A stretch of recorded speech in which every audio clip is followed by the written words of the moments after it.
Hello, I'm Jeannette, Koczela, founder and president of the International Association of Professional Life Coaches. And today I have a business tip for you. And that is how to use procrastination as a success strategy. Everyone knows that probably the number one obstacle that is preventing people from reaching their goals is procrastination, right? Well, maybe not. I heard a lecture by Robert Allen a few years ago where he talked about how successful people use procrastination as a success strategy. Why? Because rich and successful people know how to take advantage of procrastination. So how can you take advantage of procrastination and use it as a success strategy?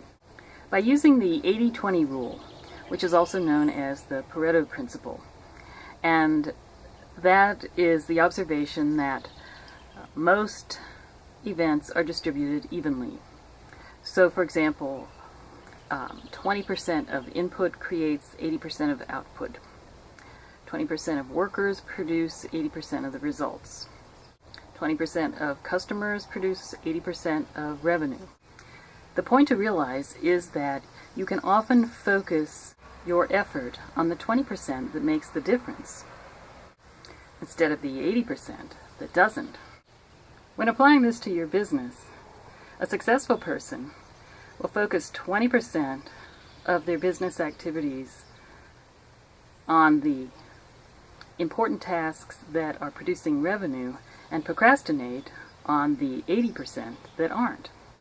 Statistics show that 20% of your business activities actually produce the revenue, and the other 80% is usually spent on less productive items.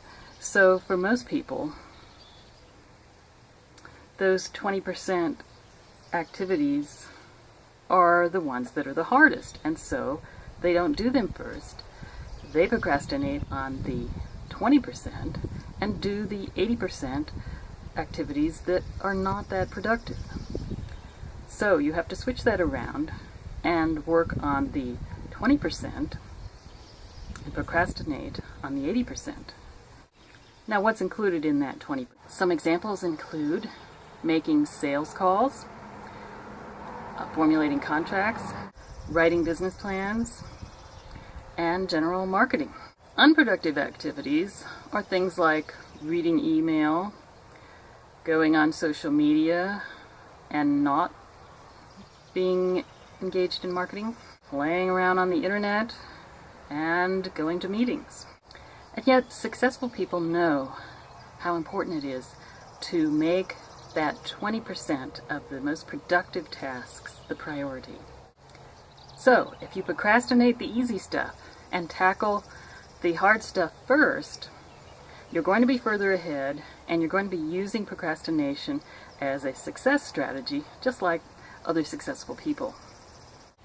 So the next time you're tempted to work on one of those low income producing or semi-productive tasks, put it off, go back to your priorities of the 20% of tasks that are going to bring you 80% of the revenue. Using procrastination to be more productive is a success strategy you can use right now. And by doing that, you'll be doing what rich and successful people do. Hope that was helpful.